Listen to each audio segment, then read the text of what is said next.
That's P1 in the sprint. Amazing race. You might have seen it by now. Yeah, really good racing again with John and Matt. We've got 20 minutes and then we're back out for an endurance race. So I'm just debating whether I go first or second this time. Keep you posted. Okay, welcome back to Bushy Park. This is still day one, race 3, the final race of the day, and it's our nighttime enduro where I line up just behind Matt Fox, who takes pole position after winning the first enduro race during the day. A little bit of housekeeping for this video. It was getting late in the day and the GoPro was getting pretty tired, had a few overheating issues, which I think I resolved for day 2. But that means we're kind of stuck with V-Box, which I appreciate is not the best quality in the dark. And I've got a little bit of Insta360 camera footage as well. But again, we had a bit of issue with the lens protector on it fogging up when the temperature started dropping. I say dropping, it dropped from like 32 to 31. So it's still pretty warm. So I'll try to keep this video short so you don't have to endure the poor camera quality. And we'll catch up properly during the next daytime race. Enjoy.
that was a very exhausting stint, and I was relieved to come into the pitch just ahead of Rich.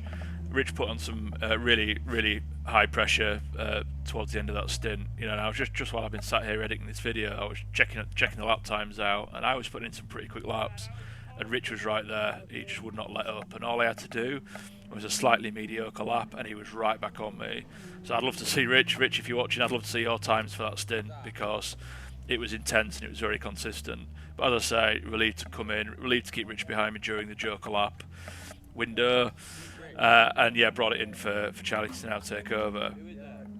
This pit stop was a bit of a source of drama for us, though. The floodlights didn't shine particularly brightly on pit entry, so when I came to cross the line, I went to start my egg timer. You know, I had to reach over, gloved fingers, in the dark, and I didn't think I'd started the timer, so I pressed it again a few seconds later, and when I finally got into the floodlights for the pit lane, I could see that I had started it first time round, which means I had paused it second time round, and the timer was just set on 5 seconds. So I started it going again, and what's going on right now as Charlie gets strapped in is I'm saying to the guys, I screwed up, and I think we need to add more time to the pit stop. So Charlie's trying to get out of me, like how much extra do I need to leave? I think probably only 5 seconds, but I tell him to leave 10, because I figure I'd rather us not get a penalty and give Charlie half a chance of clawing that time back. Obviously, you saw how close Rich was behind me, and Matt wasn't too far up the road either, so getting this too far wrong would have put Charlie behind both cars. Where the drama comes in is something I discovered only the next day, because I did the same thing on day 2. I was getting the maths wrong. We all were getting the maths wrong. It was a bit frantic in the pit lane, bit hot, everybody a bit hot and sweaty.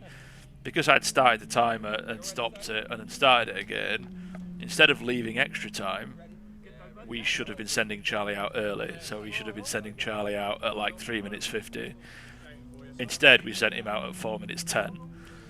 So what we effectively did was put Charlie back 20 seconds in the race, unnecessarily. So we gave Charlie some work to do in stint 2.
thought I would show this some of the timing that we had available from Barbados. Unfortunately, we didn't have this available during the first day of racing. It would have been very useful to have been able to see this in real time to understand what was going on. But this illustrates really well the impact the pit stop had and the extended duration pit stop that we had. So you can see here, Charlie and myself are represented by this green line. The second starts in P2.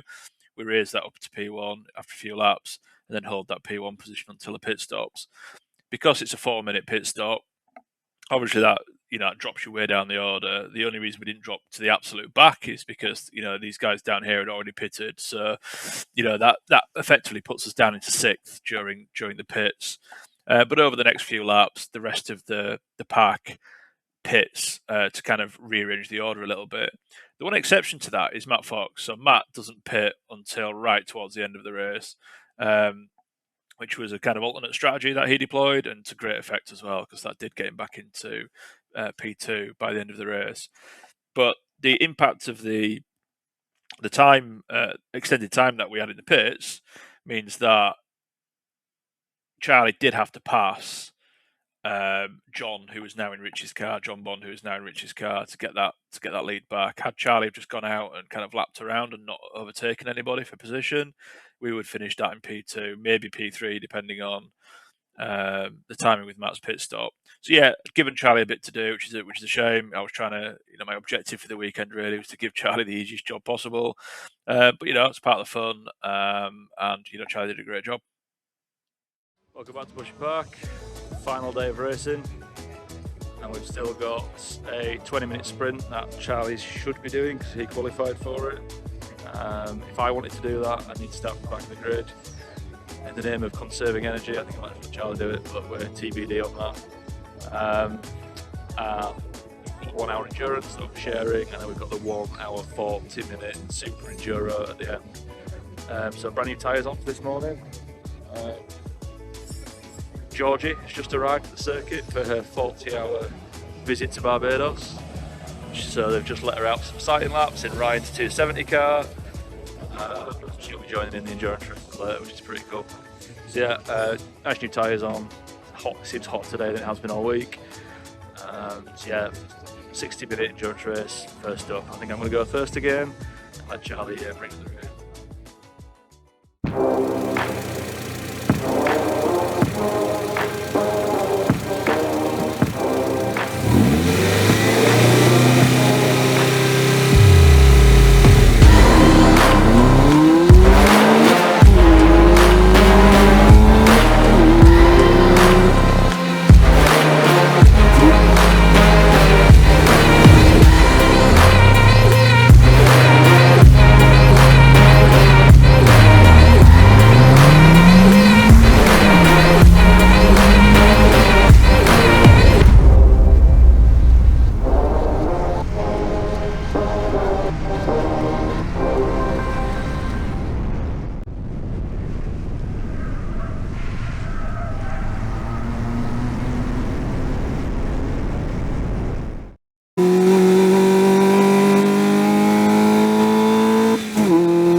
absolutely exhausted after this stint. This was by far the hardest session of the weekend. It was midday almost, blazing sun, and Rich just didn't let up on me.